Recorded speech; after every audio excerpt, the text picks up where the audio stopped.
atas dua rancangan atau rancangan peraturan daerah Kota Makassar, yaitu satu, Perda Kota Makassar tentang kota dengan peraturan daerah Kota Makassar tersebut. Untuk itu kepada Bapak Wali Kota Makassar bisa.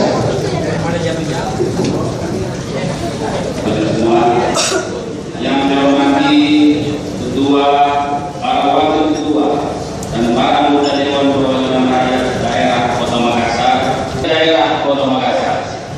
Selanjutnya, perkenankanlah saya menyampaikan penjelasan terhadap rancangan peraturan daerah 1. Rancangan peraturan daerah tentang kota dunia dan rancangan peraturan daerah tentang pengelolaan air tanah.